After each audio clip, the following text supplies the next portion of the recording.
Hello there, a very good evening and welcome to another edition of Primetime News on TV1. I'm Charlene Benedict for the Newsfirst team. And I'm Naveksha Gunasekara. Here are your headlines for tonight. Iran's Revolutionary Guard shuts down Strait of Hormuz. US President expects weeks of fighting. What is Sri Lanka's position on the Middle East conflict? President urges all parties to commit to global peace. මෙම යුද්ධයට සම්බන්ධ වූ සියලු පාර්ශවයන් ඉතා ඉක්මනින්ම සාමකාමී ලෝකයක් වෙනුවෙන් අවශ්‍ය කැපවීම සහ මඟ පෙන්වීම කරන ලෙස තමයි අපගේ ස්ථාවරය වන්නේ. President clarifies country's fuel reserve status. Opposition leader calls for two-day debate on Middle East crisis.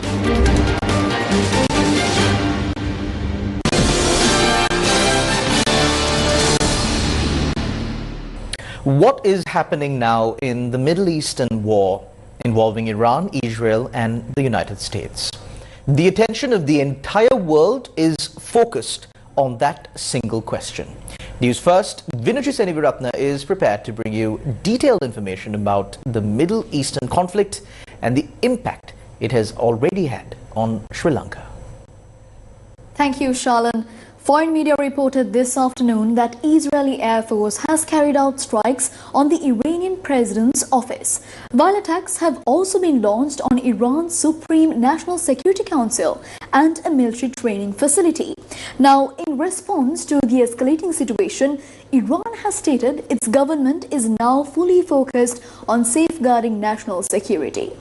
Now, countries in the Middle East and Gulf region have now been drawn into the conflict as well, while several major global powers are expressing reactions to the unfolding war. Now, amid the intensifying Middle Eastern conflict, questions have emerged about Sri Lanka's position on the crisis. This is what President Andrakumara Dissanayake explained regarding Sri Lanka's stance. Our position is that any war or armed conflict does not create a favorable situation for any group of people. At the same time, in a world where massive military and advanced weapons technologies are being developed, we can all understand how destructive such capabilities can be. Therefore, Sri Lanka's position is that all parties involved in this conflict should, as soon as possible, make the necessary commitments and take the necessary steps towards creating a peaceful world. Because this situation can pose a serious threat and impact on the global economy as well as the survival of people around the world. Sri Lanka does not have the ability to escape these consequences alone or in isolation. As a country, we are preparing a plan to face this situation, but ultimately, we believe that this can only be addressed through a collective global commitment to peace among nations.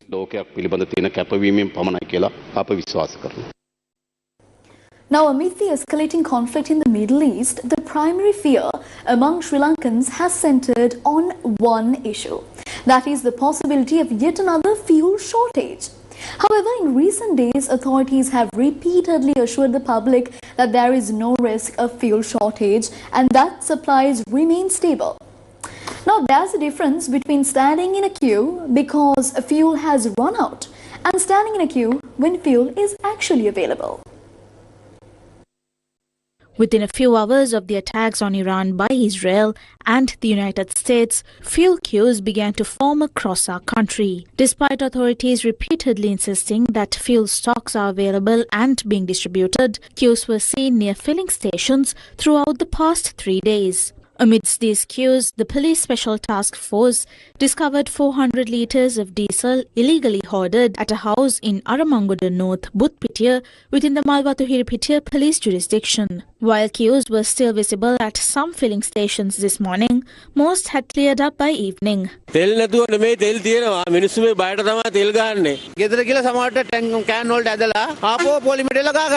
තෙල් තියෙනවා අනවශ්‍ය පෝලිං හදාගෙන ඉතින් මිනිස්සු දඟලන්නේ තේරුමක් නැහැ මේක මේ අනවශ්‍ය පෝලිමන් මොකද රජය උනා නිවේදනය කළා තියෙනවා තෙල් තියෙනවා කියලා රටේ තෙල් තිබ්බට ඉතින් වැඩේ තියෙන්නේ මිනිසුන්ගේ තියෙන කුහකකම තමයි ඉතින් ප්‍රධානම දේ තමන්ගේ අයුතු වල බයිසිකලෙම ගිහලා අදිනවනේ ඉතින් තෙල්ලන් තියෙනවා මිනිස්සුන්ට පෝලිම ඉන්නවා අප හැම සෙට් එකම තෙල් තියෙනවා මිනිස්සු දෙදා හන්දනකම් පෝලිම වල අවශ්‍ය කෙනාට ගහ ගන්න අවස්ථාවක් නැති වෙලා තියෙන්නේ අවශ්‍ය කෙනාට ගහ ගන්න බොරුවට ස්ටොක් කර ගන්නවා බලන්න තෙල් එකතු කරන්නේ ඕකට තෙල් එකතු කරලා මොනවා හරි කරලා අර ගිය පාර 2000ට දුන්නා විකුණන්න පුළුවන් කියලා මිනිස්සු හිතනවා. මේ පාර එහෙම වෙන්නේ නැහැ උනාට. අර අවශ්‍යතාවයට විතරක් නෙමෙයි ගොඩක් අය කරන්නේ. එකතු කරලා මොනවා හරි කරලා කීයක් හරි මේකෙනුත් ගන්න හදන්නේ. This was the clarification made by the chairman of the Ceylon Petroleum Corporation.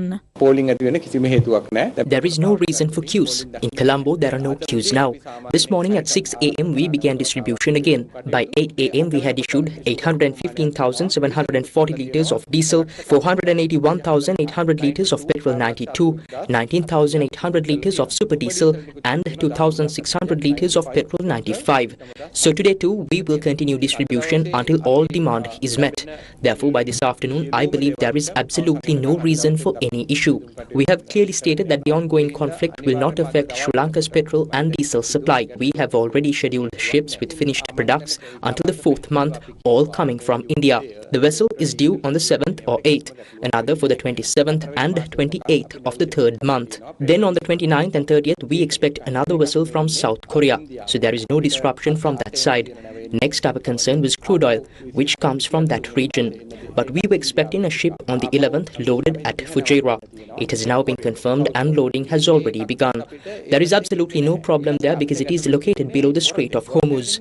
Therefore, there is no reason for any issue for at least a month. Even if Hormuz is closed, it will not affect us. We anticipated this situation and made the necessary preparations in advance. Hormuz යවුවා කියලා අපිට ගැටලුවක් වෙන්නේ නැහැ. President Anurukumara Dissanayake, addressing Parliament today, explained the situation in detail.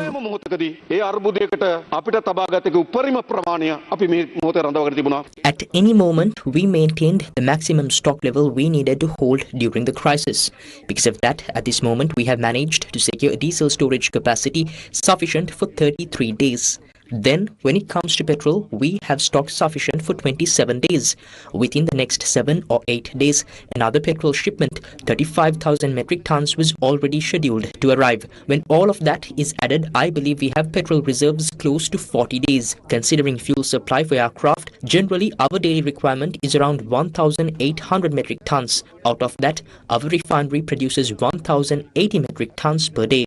The remainder required is what we import. We have already arranged the required import quantities. Altogether, we have reserves for 49 days. We have a ship schedule. Even if we assume that we cannot obtain a single ship, we must understand the situation. However, as of now, RM Park has a vessel arriving on the 14th. Sinopec has a vessel arriving on the 17th.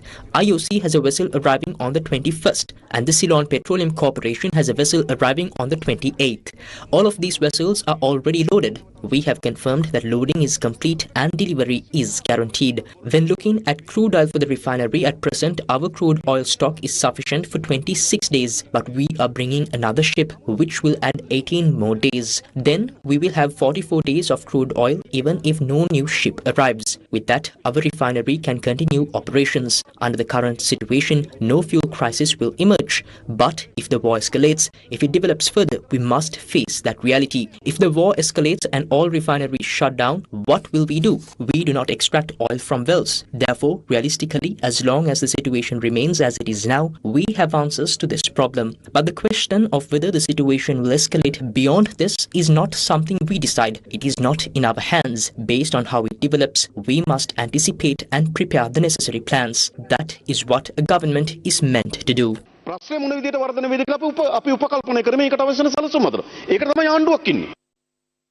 The government has taken measures to manage the welfare of Sri Lankan employees and tourists in the Middle East and to intervene in necessary situations.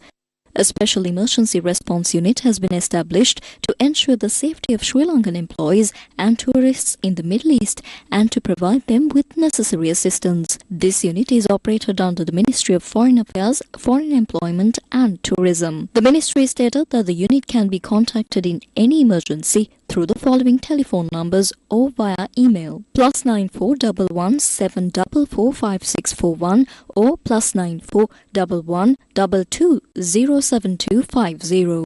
Email emergency.sl@mfa.gov.lk. The 24-hour service is available to Sri Lankans currently in the Middle East and their families in Sri Lanka. Sri Lankan Airlines has announced that 12 flights scheduled to and from the Middle East for today have been cancelled due to the closure of airspace in the region. Accordingly, cancelled flights include UL225 Colombo to Dubai, UL226 Dubai to Colombo, UL231 Colombo to Dubai, UL232 Dubai to Colombo, UL229 Colombo to Kuwait, UL230 Kuwait to Colombo, UL217 Colombo to Doha, UL218 Doha to Colombo, UL253 Colombo to Dammam, UL254 Dammam to Colombo, UL265 Colombo to Riyadh, and UL266 Riyadh to Colombo.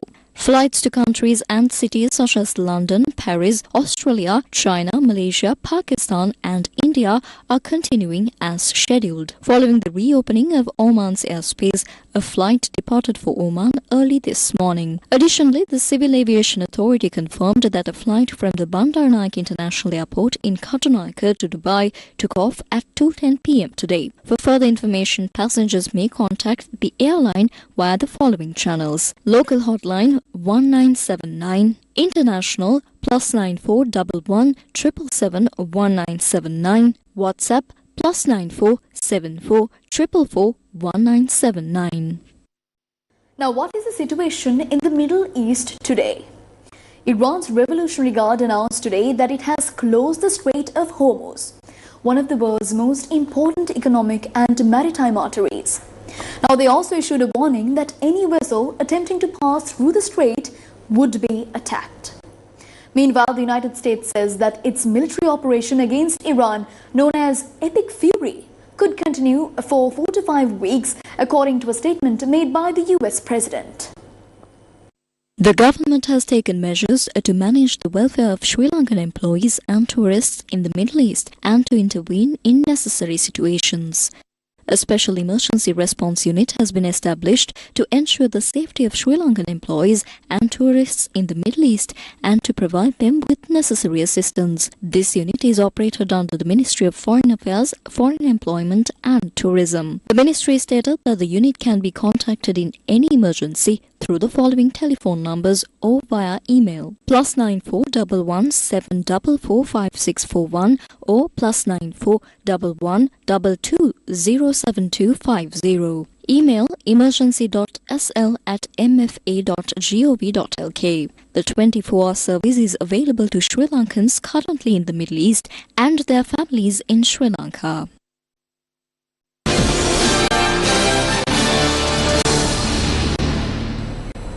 Leader of the opposition Sajith Premadasa made a request in Parliament today for a 2-day debate regarding the developing emerging situation in the Middle East.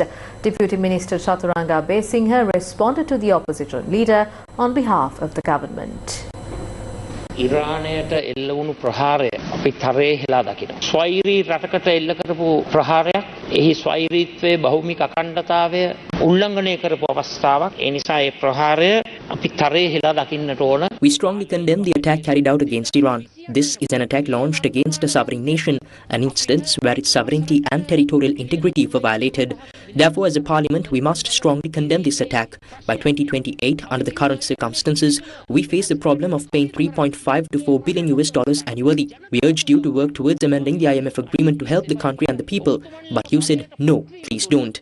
A sense of public trust was built when you came to power. However, whether it is the gas issue or the fuel issue today, that trust has been shattered when we look at the queues that have been created. Furthermore, I suggest contingency planning at this moment, meaning preparing plans to face emergencies, scenario planning, because we live in an uncertain world where serious crises are emerging, especially within this international war that has arisen and the resulting emergency.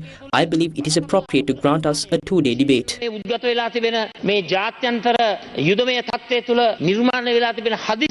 තත්ත්වය තුළ අපිට දින දෙකක විවාදයක් ලබා දෙන්න මම හිතනවා ඒක යෝග්‍යයි කියලා. ඉතාමත් අවිද්‍යාත්මක ප්‍රකාශ කිහිපයක් සිද්ධ කරලා නැවතත් අර පරණ පුරුදු දේශපාලන කතාවම සිද්ධ කරා. After making several highly unscientific statements, he has returned to the same old familiar political rhetoric. He claimed that we have to pay $3.5 billion by 2028 and that we cannot pay it. That is a blatant falsehood, a malicious statement. While we are inviting entrepreneurs to come and asking businesses to grow, it is the leader of the opposition who is creating uncertainty for the country. Last year, we paid $3.9 billion in debt. So if exports have increased increased this January, if tourism has increased this January, and if direct remittances have increased, if investments in 2025 have increased compared to 2024, there is no logical argument to say we cannot pay 3.5 billion by 2028. Therefore, while making such false claims, he said they have been saying this since the day we came into power. Yes, from the first day you prayed day and night for queues to form and for the country to go bankrupt. Some people are now very happy that a queue has finally formed. There are a few people here who go in front of microphones and talk about queues. They were waiting for a queue to form because it's been a year and a half since they saw one. They know that without queues or economic volatility, they can never seize power in their lives. They have no potential for politics. What can they say? That they are better than us? That they will eliminate fraud or corruption? That they prefer transparent procurement systems? That they can stop political appointments? They can say none of those things. So now they are waiting for a queue to be created by someone. දේශපාලන පත්වීම නවත්තන්න පුළුවන් කියන්නද කිසි දෙයක් කියන්න බෑ. ඒ නිසා දැන් බලන් ඉන්නවා කාගේ හරි මාර්ගයෙන් පොලිමක් ඇති කරගන්න. While the conflict in the Middle East involving Iran, the United States, Israel and many other countries in the region continues to be debated in Sri Lanka and many other countries across the world, the death toll in these countries that are severely affected by the war continues to increase. So already hundreds have perished because of the war, and there doesn't seem like the end of the war will come any time soon. What is the current situation regarding the Middle Eastern conflict? Here is a report on that.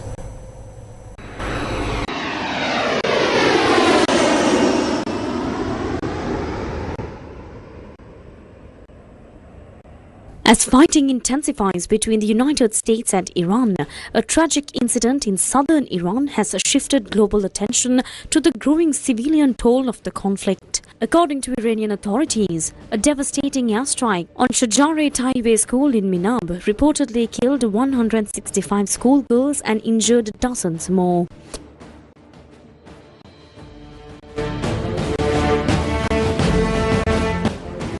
A widely shared photograph showing rows of freshly dug graves has now become a powerful symbol of the human cost of war.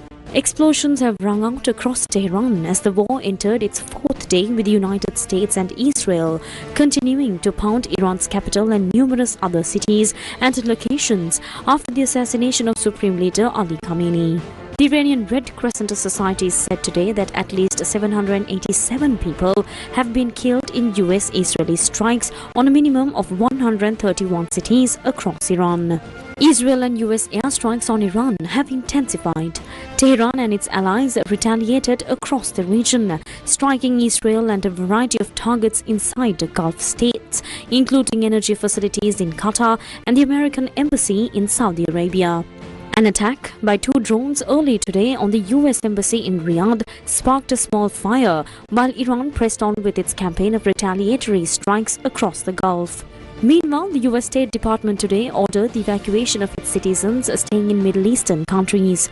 The 14 countries under the travel alert are Iran, Bahrain, Kuwait, Egypt, Lebanon, Oman, Saudi Arabia, the United Arab Emirates, Iraq, Qatar, Israel and the West Bank or the Gaza Strip, Jordan and Yemen. IRGC said it targeted the United States airbase in Bahrain as part of what it described as the 14th wave of the True Promise 4 operation. Meanwhile, US President Donald Trump, participating in a Medal of Honor ceremony, said that the Operation Epic Fury aims to eliminate Iranian missile and nuclear threat. He also vowed a ferocious resolve after deaths of 4 US troops during the counter-attacks. This was our last best chance to strike what we're doing right now and eliminate the intolerable threats posed by this sick and sinister regime. And they are indeed sick and sinister. Our objectives are clear. First, we're destroying Iran's missile capabilities, and you see that happening on an hourly basis, and their capacity to produce brand new ones, and pretty good ones they make. Second, we're annihilating their navy. We've knocked out already 10 ships. They're at the bottom of the sea. Third, we're ensuring that the world's #1 sponsor of terror can never obtain a nuclear weapon, never going to have a nuclear weapon. U.S. State Secretary Marco Rubio addressed the media yesterday regarding the online tensions between the U.S. and Iran. He was questioned regarding the U.S. strike against a school building in Iran. Can you tell us what you know, Mr. Secretary, of the administration knows about the strike on a building in southern Iran that the Iranians saying it's a school, reports of large including children killed? Yeah, I've seen those reports. I would refer you, not because I'm not trying to answer your question, but I don't want to get it wrong. The Department of War would be investigating that if that was our strike, and I would refer your question to them, and I'll make sure they're aware that you have that question. But we'd like to know. American missiles. Well, clearly the United States would not deliberately target a school. Our objectives are missiles, both the ability to manufacture them and the ability to launch them, and the one-way attract drones. That would be our focus, and that's what we would be focused on. We would have no interest and, frankly, no incentive to target civilian infrastructure. The Iranians are, on the other hand, targeting civilian infrastructure. You guys have seen it. I'm sure you've seen it. They're hitting hotels. They're hitting embassies. They're hitting airports. They're hitting oil infrastructure. Responding to another question raised by a journalist in his remarks to the press, U.S. State Secretary Marco Rubio affirmed that the next phase of attacks will be even more punishing on Iran than it is right now. Is there a diplomatic exchange going on right now between the U.S. and Iran? Any exchanges whatsoever outside? No, not at this time. I mean, look, we always have people that reach out from inside of governments. You don't know if they're authorized to reach out or not. They're suffering a tremendous amount of damage. Honestly, again, I'm not going to give away the details of our tactical efforts, but the hardest hits are yet to come from the U.S. military. The next phase will be even more punishing on Iran than it is right now. Someone was screaming, how long will it take? I don't know how long it'll take. We have objectives. We will do this as long as it takes to achieve those objectives, and we will achieve those objectives. The world will be a safer place when we're done with this operation. All right? Thank you, guys. Islamic Revolutionary Guard Corps has confirmed that the Strait of Hormuz is closed, threatening that if any vessels pass through it, Iran, quote-unquote, will set those ships ablaze. At least 5 tankers have been damaged, 2 personnel killed, and about 150 ships stranded around the strait, which separates Iran and Oman. Oil prices rose above $79.4 per barrel yesterday after hitting $73 per barrel on Friday amid rising tensions in the lead-up to Saturday's joint US and Israeli attacks on Iran. Meanwhile, Pakistan has imposed a 3-day curfew in several areas of the country. The decision follows protests that erupted after the reported death of Iran's supreme leader Ayatollah Ali Khamenei. The US officials have now confirmed that the US Marines opened fire on demonstrators during the storming of the Karachi consulate over the weekend. A group of demonstrators gathered outside the United States Embassy in Karachi to voice their opposition. During the unrest, 24 people were killed in clashes across different parts of Pakistan, including in incidents involving gunfire by security personnel. In light of the deteriorating security situation, the US Embassy in Islamabad has cancelled all visa appointments until further notice. A tense situation arose today during a meeting of the Parliamentary Pradeshia Sabha in Kalutara between 2 MPs of the Samagi Janabalawege.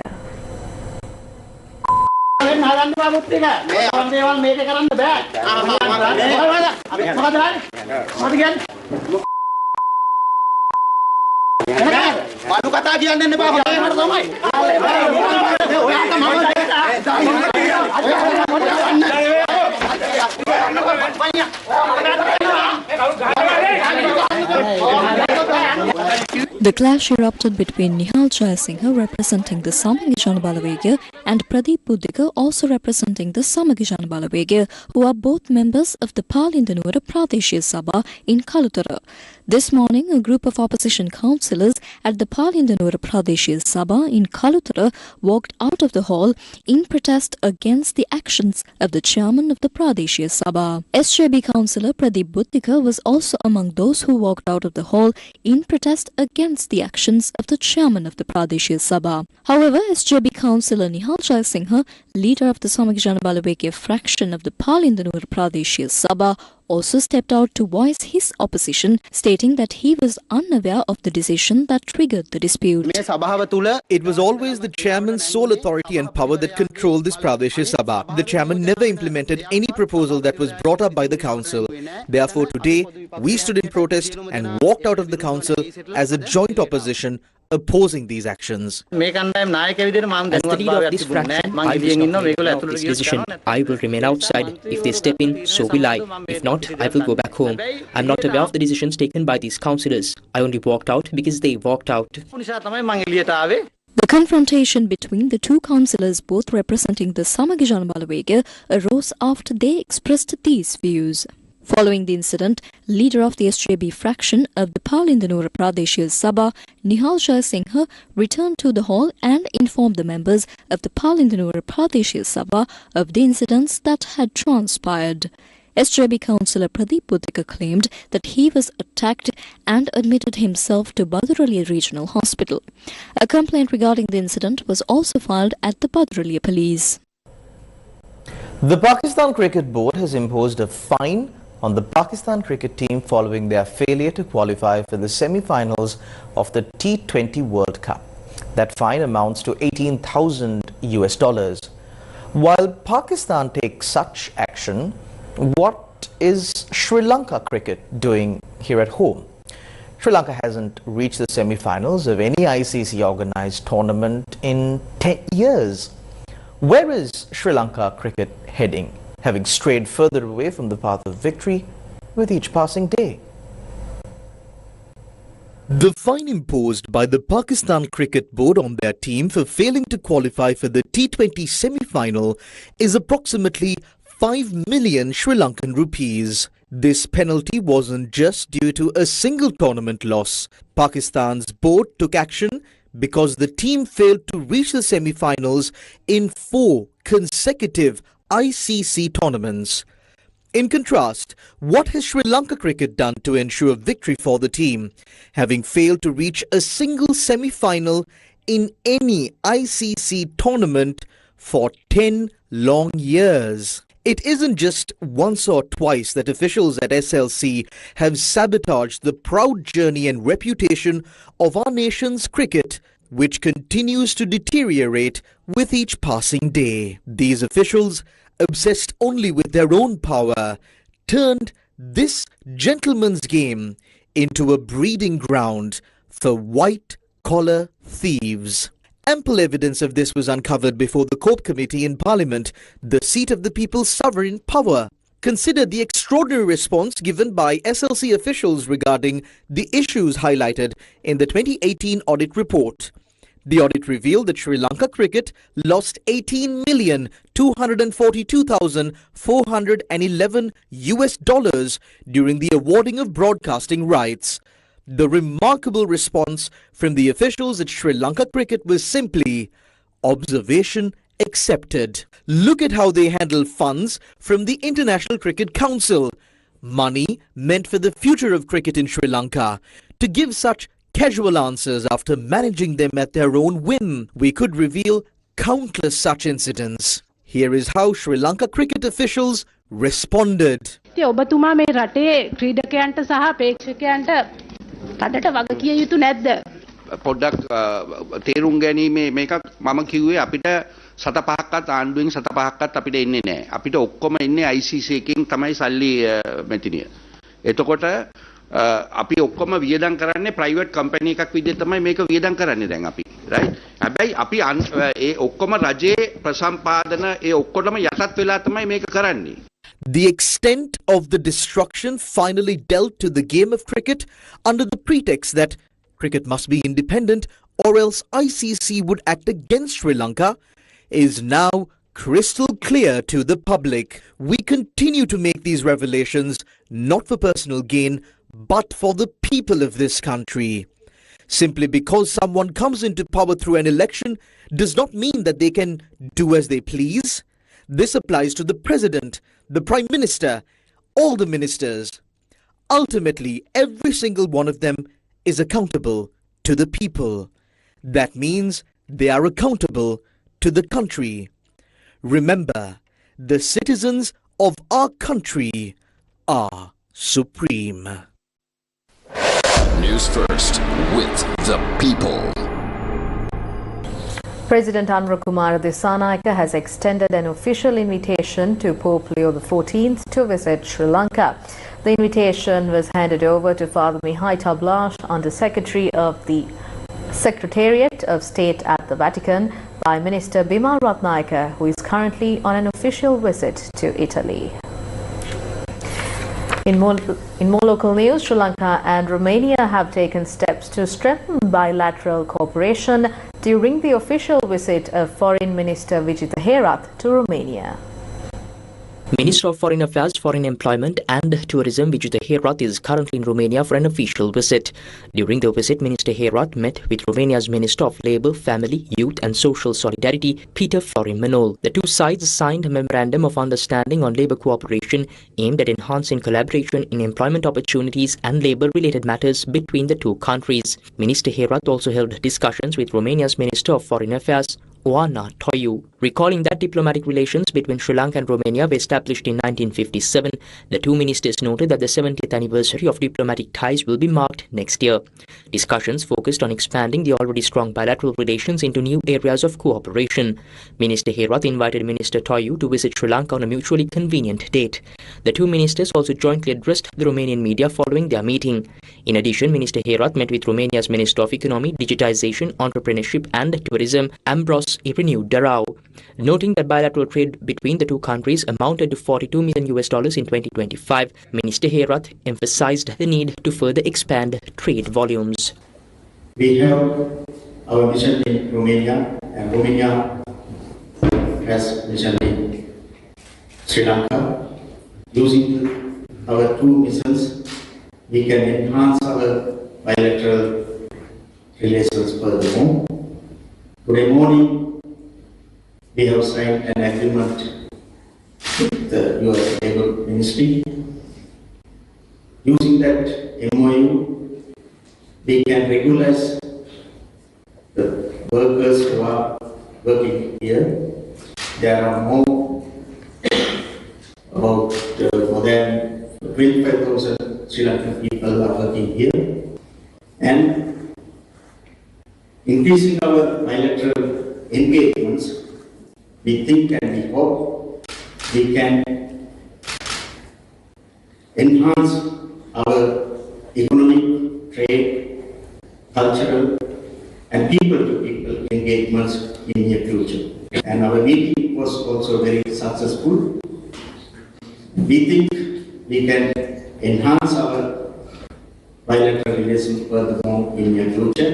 And finally, I invite the Romanian people to visit Sri Lanka as a tourist. Last year, there were more than 6,000 Romanian people visit Sri Lanka. Sri Lanka is a beautiful island, is a tourist destination. Most of European people visit Sri Lanka, and I again and again invite Romanian people to come and visit Sri Lanka. And there are more opportunities in Sri Lanka to invest. The political stability is there, the economic situation is growing up. Therefore, we invite Romanian investors to come to Sri Lanka and start new investments in Sri Lanka also. He also highlighted that Sri Lanka recorded its highest tourist arrivals in 2025 and invited more Romanian tourists to visit the country. The minister further encouraged Romanian investors to explore opportunities in Sri Lanka's tourism sector. Both sides also discussed potential collaboration in the field of digitization. The Sri Lanka core group, comprising Canada, Malawi, Montenegro, North Macedonia and the United Kingdom, raised a series of concerns related to human rights, reconciliation and transitional justice in Sri Lanka during the 61st session of the UN Human Rights Council. This statement is on behalf of the Sri Lanka core group, Canada, Malawi, Montenegro, North Macedonia and the UK. We extend condolences to Sri Lanka for the loss caused by Cyclone Ditwar in November. We acknowledge the government's steps to allow communities of different backgrounds to commemorate losses from the conflict era. Memorialisation is vital to reconciliation, and we encourage continued progress. We reiterate our call for the repeal and non-use of the Prevention of Terrorism Act. The latest version of the proposed Protection of the State from Terrorism Bill raises even greater concerns than previously. Counter-terrorism legislation must comply with Sri Lanka's human rights obligations. While some military-held land has been released, the pace remains too slow. We note recent commitments by the President on transitional justice, anti-racism and emblematic human rights cases. However, concrete results are still limited. Key institutions remain weak and threats against witnesses, victims and journalists associated with cases persist. Strong, independent domestic institutions are vital to uphold human rights. The planned Independent Prosecutor's Office must be translated into action. Finally, we thank OHCHR for its report on conflict-related sexual violence and honour those who share their experiences. We urge Sri Lanka to engage constructively, strengthen legal protections and ensure justice for survivors. Thank you. A special week has been designated to mark the World Birth Defects Day. A special week has been designated by the Sri Lanka Medical Association in celebration of the World Birth Defects Day, which is celebrated today under the theme Many Birth Defects, One Voice. Accordingly, under the supervision of the Ministry of Health, a week has been designated to commemorate the World Birth Defects Day in Sri Lanka under expert committees from SLMA. There are defects which we can identify as soon as a child is born, such as heart diseases and brain health-related diseases. Those types of defects can be treated surgically or other treatment methods. Some babies die at the time of birth itself, whereas some babies live their lives with their birth defects.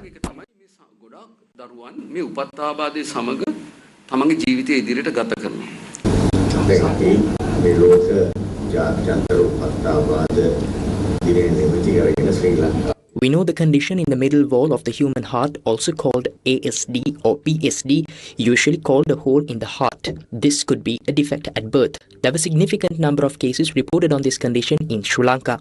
From one side, cases have been reportedly low in the recent past. Meantime, the surgery for this is considered a complex surgery with complex operations. However, by today, heart surgeons perform this surgery as one of the simplest operations in the field. The discussion also gave special focus to clubfoot defect, which is also a childbirth defect. We expect that nearly 400 children born annually are having clubfoot defect. And as Dr. Sunil Vijay mentioned, it's 100% treatable and curable disease. Therefore, the Miracle Feet is funding the project in Sri Lanka, aiming at three main areas. One is the public awareness, which we are doing at this moment. And the next is the training of the health staff, including doctors and nurses. And the third is supply of logistics. And through that, we are doing a job which is recognized by the Health Ministry. The Eslon, Nanasavia and Turukapakaru CSR initiatives was held today at Akadevita Mahavidyalaya, empowering young minds and promoting environmental responsibility. Organized by Eslon Lanka Private Limited in collaboration with the Postgraduate Institute of Management of the University of Sri Jayawardhanapura, the Eslon, Nanasavia and Turukapakaru CSR initiative focused on enhancing the productivity and day-to-day lives of the school community.